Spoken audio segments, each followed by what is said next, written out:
పెళ్ళైనా పండగైనా వేడుక ఏదైనా పట్టు చీరల ప్రత్యేక వేదిక వారాహి సిల్క్స్. నమస్తే రమ్మగారు. నమస్తే జయ. రమ్మగారు, ఇల్లు మారేటప్పుడు ఒక ఇంట్లో నుంచి ఇంకొక ఇంట్లోకి వెళ్ళేటప్పుడు ఏ ఏ వస్తువులు తీసుకెళ్ళాలి? కొన్ని వస్తువులు తీసుకెళ్ళాలి, కొన్ని వస్తువులు వదిలేయాలి, కొన్ని ముందే తీసుకెళ్ళాలి, కొత్త ఇంట్లోకి ముందుగానే కొన్ని వస్తువులు తీసుకెళ్ళాలి, ఇలాంటివి ఉంటాయి కదా. ఎలాంటి నియమాలు ఉన్నాయండి? బోల్డ్ ఉంటాయి.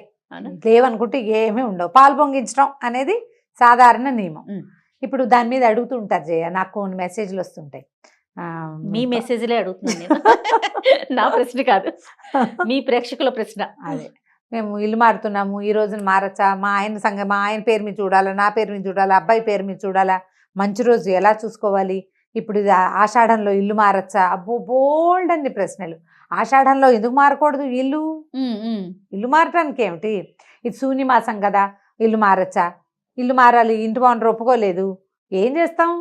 సొంత ఇంటి వ్యవహారం అనుకో, ఇప్పుడు దాని మీద కొన్ని కొన్ని భయాలు ఉంటాయి. అద్దె ఇల్లు ఏముంది, కొద్ది రోజులుండి మనం ఇల్లు మారిపోతాం. కాబట్టి ఈ శూన్యమాసాలు వాటి మీద మీకు చాలా గట్టి నమ్మకాలు ఉంటే మీ తంటాలు మీరు పడ్డమే. ఇక అలా కానప్పుడు, అంతేమీ లేకపోతే ఏదో కొంచెం తిథి వారం వర్జం చూసుకోవటం, మంచి రోజా కాదా అనేది. కొన్ని రోజులు మంచి వెళ్ళకూడదు, ప్రయాణాష్టమి అవి పనికిరావు, ప్రవేశం పనికిరాదు, అలా ఏవో చిన్న ఉంటాయి, ద్వాదశి దగ్ధయోగం పనికిరాదు. ఆ 3-4 చూసుకుని ఇల్లు మారటానికి అనేది చక్కగా పంచాంగంలో ఒక ప్రత్యేకమైన చిన్న కాలం ఉంటుంది. మీన ఫలానా ఫలానా నక్షత్రాలు మంచివి అని చెప్తారు. మీకు నమ్మకం ఉంటే ఆ నక్షత్రాల ప్రకారం చూడడం. నమ్మకాలు లేవు, ఏం లేవు, సండే మీకు వీలైన రోజు, సెలవు రోజు, ఆ రోజున ఇల్లు చేంజ్ చేయటం మనకు వీలు. ఇది కదా ఎవరైనా సార్వజనీనమైన ఐడియా. అంతే. ఏదో మంచి రోజు, ఇవాళ ఆదివారం మంచిది, శనివారం మంచిది, ఇంతంత లెక్కలు తెలివి ఎవరో నాబోటి అక్కయ్యని అడుగుతారు, నేనేదో ఇవాళ మంచిదేనా అంటే మా వాళ్ళు ఎవరో ఒకళ్ళు ఫోన్ చేసేవాళ్ళు ఉన్నారు. కనపడితే మా వాచ్మెన్ కూడా అడుగుతాడు, అమ్మా ఇవాళ మంచిదేనా అని. ఏదో ఆదివారం దశమి, శుక్రవారం సప్తమి, శుక్రవారం, సప్తమి ఆదివారం, దశమి ఆదివారం, అలా కాస్త సుమారుగా ఒక మాదిరిగా చూసుకుని ఇళ్ళు మారిపోవచ్చు. అద్దెంటికి చాలా పెద్ద పెద్ద నియమాలు అయితే నిజంగా లేవు. ఎందుకంటే ఒక తాత్కాలిక వసతి. దీని మీద ఒకవేళ మనకి తెలిసి తెలియక ఏదైనా తిథులు బాగుండక అలా అయినా కూడా ఇబ్బంది లేకుండా ఉండటం కోసమే మన వాళ్ళు ఈ పాలు పొంగించుకునే విధానాన్ని పెట్టారు. ఏ ఇండక్షనో స్టవ్వో పాలు గీళ్ళు పట్టుకెళ్ళి ఓ దేవుడి పటం పట్టుకెళ్ళి, అమ్మా నాన్న ఉంటే అమ్మా నాన్నలది మంది ఒక ఫ్యామిలీ ఫోటో పెట్టుకుని దేవుడి పటాలు పట్టుకెళ్ళి అక్కడ పెట్టుకోవటము. ఈ పాలు స్టవ్ వెలిగించి దండం పెట్టుకుని ఈ స్టవ్ వెలిగించటం, ఓ పాల గిన్నె పెట్టుకోవటం. ఆ గిన్నె పాలు పొంగినాక అయ్యో పొంగిపోతున్నాయి అనకూడదు, ఉఫ్ అని పోదకూడదు. పొంగాక ఆపేయండి. అది ఇట్లా పైకి ఇలా పొంగాక ఒక స్పూన్ పంచదార వేయండి, అది అణిగిపోతుంది. ఒక పొంగు రానిచ్చినా చాలు. మామూలుగా గృహప్రవేశాలప్పుడు 3 పొంగులు రానివ్వాలి. పొర్లి కింద పొయ్యిలో పడాలి అంటారు. పొయ్యిలో పడితే స్టవ్లు పాడైపోతాయమ్మా, అలాంటి భ్రమల్లో ఉండకండి. పైకి వచ్చేదాకా అక్కడే నుంచోండి, శ్రద్ధగా నుంచుని ఆ పొంగుతూ ఉండగా వేయండి. ఒక స్పూన్ పంచదార వేస్తే పొంగు అణుగుతుంది. మళ్ళీ కావాలి 3 సార్లు కావాలి అంటే 3 సార్లు అలాగే పొంగించుకోండి. 3 చిటికలు పంచదార వేస్తే కాస్త అణుగుతుంది. ఆ పాలని పొంగించి పాయసం చేసుకుని నివేదన చేసుకోగలిగే సత్తా ఉంటే చేసుకోవటమే. అంతే. అంత లేదనుకో, పంచదార వేసిన పాలని మనం పట్టుకెళ్ళిన దేవుడి పటం దగ్గర పెట్టుకుని సాధారణంగా మనం పూజ చేసే పటాలే కాకుండా శివ కుటుంబాన్ని ఉంచుకోవాలి ఎప్పుడు కూడా. శివుడు, పార్వతి, ఆయన నంది, ఆవిడ తాలూకు వాహనం లేకపోయినా ఆయన వాహనమే ఆవిడ వాహనం. తర్వాత వినాయకుడు, కుమారస్వామి, ఆయన ఎలిక, ఈయన నెమలి కూడా పక్కన కొంచెం కనపడుతూ ఉండేటట్టుగా అలాంటివి ఉంటాయి. లేదా ఒళ్ళో కూర్చున్నట్టుగా ఉండేటువంటి శివ పరివారాన్ని గనక మనతో ఉంచుకుంటే మన ఇంట్లో, మనం ఇలా ఇల్లు మారేటప్పుడు మిగిలిన దేవీ దేవతల్ని తీసుకెళ్ళలేకపోయినా శివ పరివారం ఉన్న ఫోటోని పట్టుకెళ్ళినా సరిపోతుంది. శివ పరివారాన్ని కనుక మనం ఇల్లు మారేటప్పుడు ఏదైనా పిల్లలకు సంబంధించిన వ్యవహారాలప్పుడు కనుక మనతో ఉంచుకుంటే చాలా సమస్యలు తగ్గిపోతాయని చెప్తారు పెద్దవాళ్ళు. ఇంకా మన ఇంట్లో లలిత అమ్మవారు, లక్ష్మీదేవి ఉంటే వాళ్ళని కూడా తీసుకెళ్ళచ్చు. అయితే ఇలా కొత్త ఇల్లు గృహప్రవేశం చేసేటప్పుడు చీపుళ్ళు, చేటలు మొదట పట్టుకెళ్ళకూడదు. అవును. తుడుచుకోవడానికి ఏమైనా క్లాత్లు పట్టుకెళ్ళి కావాలంటే తుడుచుకోండి. ఆ గట్టు మీద నీళ్ళు జల్లి శుభ్రంగా తుడిచేసి, నీళ్ళు జల్లిలో బట్ట పెట్టి తుడిచి ఓ చాక్ పీస్ పట్టుకెళ్తే దాంతో ముగ్గేసి, లేదా ఓ కాస్త ముగ్గు పిండి పట్టుకెళ్తే దాంతో ఓ ముగ్గేసుకుని దాని మీద స్టవ్ పెట్టుకుని ఉప్పు తీసుకెళ్ళరు. పాలు, పంచదార అవి తీసుకెళ్తారు. పొయ్యి తీసుకెళ్ళచ్చు. అక్కడికి వెళ్ళాక పొయ్యిలు పెట్టుకోలేం కాబట్టి ఈ పని చేయొచ్చు. అయితే అద్దె ఇల్లు జ్ఞాపకం పెట్టుకుని ఇల్లు మారేటప్పుడు మనం ఇల్లు మారుతున్నాం, ఆ ఇంట్లో నుంచి ఇంట్లోకి వస్తాం కదా, పాత చీపుర్లు, పాత చాటలు, చెప్పులు, పాత సామాన్లు, ఇంకా ఎప్పుడు ఈ ఇంట్లో కూడా యూజ్ కాకుండా ఆ ఇంటికి వెళ్ళినా యూజ్ కాని వస్తువులు ఏమైనా ఉంటే వాటిని ఇక్కడ వదిలిపెట్టేయండి. మనం వెళ్ళేటప్పుడు ఊడ్చి వెళ్ళకూడదని మనకు ఒక సిద్ధాంతం ఉంటుంది, చాలా మంది చెప్తారు మనమే శుభ్రం చేయకూడదని. కాకపోతే ఏ ఇల్లు అయినా మనం వదిలి వెళ్ళేటప్పుడు అలా మాస్టిగా ఇల్లు వదిలిపెడితే మనని వాళ్ళు పెట్టే శాపనార్థాలన్నీ మన వెనకాల మన ఇంటికి నడిచి వచ్చేస్తాయి. మీరు ఊడవకూడదు, ఆ వాచ్మెన్కో పని మనిషికో ఎవరికో ఒకటి 100 రూపాయలు 100లో ఏం అవ్వటం లేదండి, ఎక్కువ 100 ఇవ్వాలి. ఓ 100 అనేది పాతకాలపు అలవాటుతో చెప్తున్నా. ఓ 500 1000 ఇచ్చి మేము వెళ్ళిపోయాక సాయంత్రం ఇల్లంతా క్లీన్ చేసి ఈ చెత్త అంతా బయట పారేసి ఇది అమ్మేసి అవతల పారే లేదా నువ్వు తీసుకో అని వదిలిపెట్టేయండి. పాత పేపర్లు వాటి నుంచి డబ్బులు తీసుకుందామని అనుకోబోకండి. ఇల్లు ఖాళీ చేసేటప్పుడు వాటితోటి మీకున్నది ఏదైనా చిన్న చిన్న శనిగ్రహాలు, ఇబ్బంది సంబంధి వ్యవహారాలు ఉంటే కనుక నెగిటివ్ ఎనర్జీ వీటి నుంచి బయటకు వెళ్ళిపోతాయి. మీరు వెళ్తున్న ఇక్కడేదో ప్రాబ్లం అయ్యో సమస్య అయ్యో వెళ్తున్నారు అనుకోండి, ఆ ప్రాబ్లమ్స్ ఇక్కడ కొంత మటుకు తీరతాయని భావించండి. పాత బట్టలు అవి తీసేయండి. ఇల్లు సర్దుకునేటప్పుడు మనం సామాన్లు ప్యాక్ చేసుకుంటాం కదా, అప్పుడే పగిలి బీటికి ఇచ్చిన కప్పులు కానీ, గ్లాసులు కానీ, బాటిల్స్ కానీ, బొమ్మలు కానీ పట్టుకెళ్ళొద్దు. యూజ్ అండ్ త్రో డబ్బాలు ఉంటాయి, మనం ఆల్రెడీ హోటల్స్ నుంచి వచ్చేవన్నీ దాచిపెట్టుకున్నాం, మొత్తం దిబ్బల కొట్టండి వాటిని. అక్కడికి మళ్ళీకి వస్తాయి. మనకి ప్లాస్టిక్ సామాన్లకి ఏమీ కొదవలేదమ్మా, బాగా చెప్పారు. వాటిని బయట పారేయండి. ఇల్లు చేసేటప్పుడు సాధ్యమైనంత వాటిని రానివ్వకుండా చేస్తే మరీ మంచిది. రానియకుండా చేయలేము, కనీసం వారేయండి, ఓ పక్కన వారేయండి, ఎవరో ఒకళ్ళు వాడుకుంటారు, మనం పట్టుకెళ్ళొద్దు. చీపుళ్ళు గీపుళ్ళు పట్టుకెళ్ళబోకండి.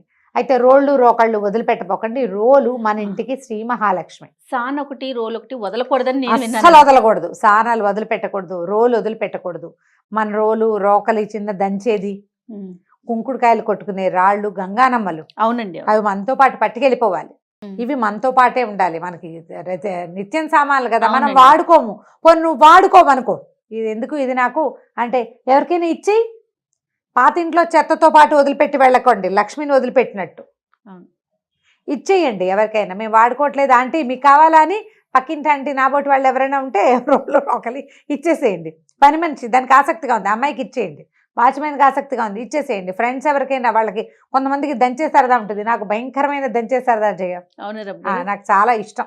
పచ్చడి బండి ఇష్టమా? పచ్చడి బండ, రోలు అవి ఉంటే అవి నేను అసలు ఎక్కడైనా రోడ్డు మీద కనిపిస్తే నేను వాటికేసే చూస్తూ ఉంటాను. మా వారు స్పీడ్గా లాగేస్తారు కార్, మళ్ళీ కొందామంటానని. ఎన్ని కొనుక్కుంటారు అమ్మగారు? ఎన్ని రోజులు అయినా ఇష్టమేనా? నాకు కొన్ని వస్తువులు ఇష్టం అంతే చేయ. ఎంత ముద్దుగా ఉందో రోలు, ఒక ఇంటికి ఒక రోల్ చాలు, చాలా అయితే ఏమిటి, చూడ్డానికి ఏమిటి, చూడ్డానికి నున్నగా ఉంటాయి రోళ్ళు, బాగుంటాయి చక్కగా. అదే దంచేవి 2-3 రకాలు ఉన్నాయి నా దగ్గర, చూసుకుని ఆనందించుకోవడం కొంచెం ఇష్టంగా ఉంటుంది. ఒక్కొక్కరికి ఒక్కొక్కటి ఉంటుంది.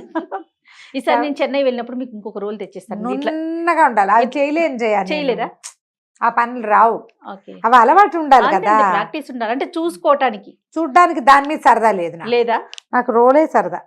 అంటే చిన్నప్పటి నుంచి వీటిని చూడటం వల్ల నాకు నున్నగా ఉన్న రోల్ చూస్తే ఆ ఇంటి వాళ్ళ పనితనం మీద ముచ్చటగా ఉంటుంది. నీకు అర్థమైందా? నువ్వు ఇందాక నుంచి నాకు పాయింట్ క్యాచ్ చేయలేదు, నాకు తెలియలా. నీకు ఒక ఇంట్లో రోలు నున్నగా ఉందంటే వాళ్ళు రోజు వాడుతున్నారని అర్థం.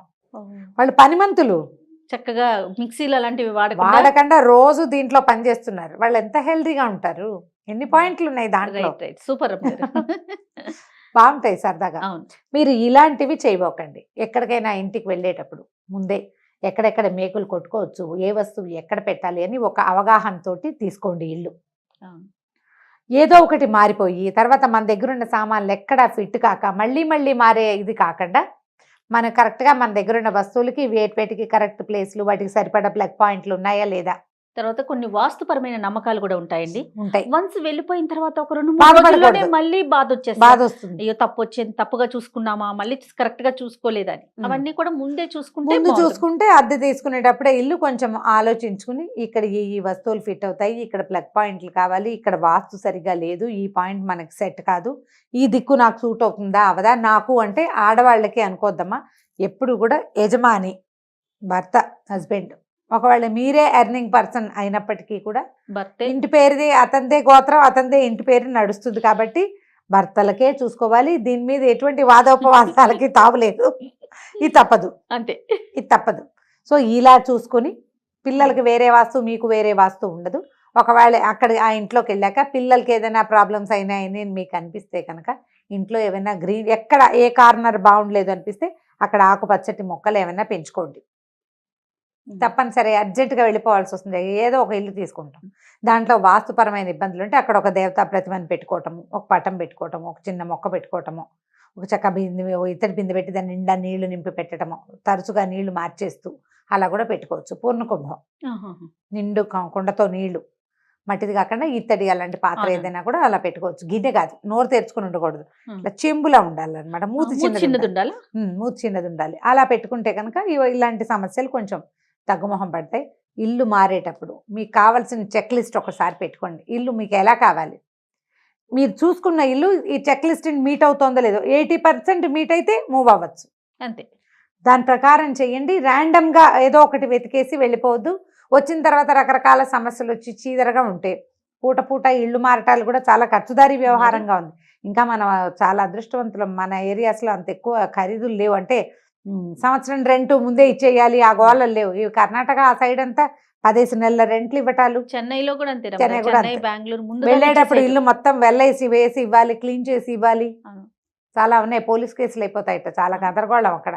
మనకు అలా లేదు. కానీ కాకపోతే మీరు ఒకటి జ్ఞాపకం పెట్టుకోండి, మనం ఒక ఇంట్లో నుంచి ఇంకో ఇంట్లోకి మారాం, ఈ ఇల్లు మనది కాదు అనే భావంతో ఇష్టారాజ్యంగా గీతలు కొట్టేయటము, మేకులు కొట్టేయటము, ఇల్లు పాడు చేయటము, శుభ్రంగా ఉంచుకోకపోవటము, ఇలాంటి ప్రవర్తన మాత్రం చేయబోకండి. ఎందుకంటే ఎప్పుడో ఒకప్పుడు జీవితంలో మీకు కూడా సొంత గూడు ఏర్పడాలి. ఒక సొంత గూడు ఏర్పడాలని ప్రతి మనిషి కోరుకుంటాడు. ప్రతి గృహస్థు, ప్రతి ఇంటి వాడికి ఓన్ ప్లేస్ కావాలనే ఉంటుంది. మీకు ఒక ఓన్ ప్లేస్ కావాలంటే మీరు ఉన్న ప్లేస్ని ఓన్ చేసుకునే ప్రవర్తన కనుక మీ దగ్గర ఉంటే మీకు గాడ్ గుడ్ ఓన్ ప్లేస్ ఇస్తాడట. మీరు ఒక ఇంట్లో అద్దెకు ఉన్నారు, ఆ ప్లంబింగ్ పని మనకి నీళ్ళు కారిపోతుంది, నేలంతా మురికైపోతున్నా మన ఇల్లు కాదు, మనం ఎందుకు ఈ చాకరీ, అలా అనుకోవద్దు. మనం ఇక్కడ లివింగ్ కాబట్టి, ఇక్కడ ఉంటాం కాబట్టి ఈ పరిసరాలని, ఈ ఇంటిని సొంత ఇంటిని చూసినంత శ్రద్ధగా చూడండి. మీకు సొంత ఇల్లు ఎక్కువసార్లు ఇల్లు అద్దెలకి మారాల్సిన అవసరం లేకుండా చక్కటి ఇల్లు వస్తుంది. సూపర్ రమ్మగారు. ఈ ఐడియా టాపిక్ లో వ్యాలిడ్ పాయింట్ నాకు బాగా నచ్చిన, కనెక్ట్ అయిన పాయింట్ అన్నమాట. 100% అద్దెకున్నాం కాబట్టి ఎలా ఉంటే ఏమైంది, ఇల్లు మందా, అలాంటి భావాల్లోకి వెళ్ళదు. మనం ఎక్కడుంటే అదే మన ఇల్లు. పక్షులు గూళ్ళని ఎట్లా అల్లుకుంటాయి, ఒక పిల్లలు పెరగంగానే వదిలేస్తాయి. కానీ ఎంత శ్రద్ధగా చేస్తాయి, అంత శ్రద్ధగా కనుక చేస్తే మీకు పదే పదే మారాల్సిన అవసరం లేకుండా ఆ భగవంతుడు మంచి ఇంటిని ఇస్తాడు. మీ కర్మ అక్కడ అంటే సొంత ఇంటికి ఎంత సేవ చేస్తామో అద్దింటికి కూడా అంత సేవ చేయాలి. అంతే. అప్పుడు ఏ సేవ చేయక్కర్లేని సొంత ఇల్లు వస్తుంది మనకి.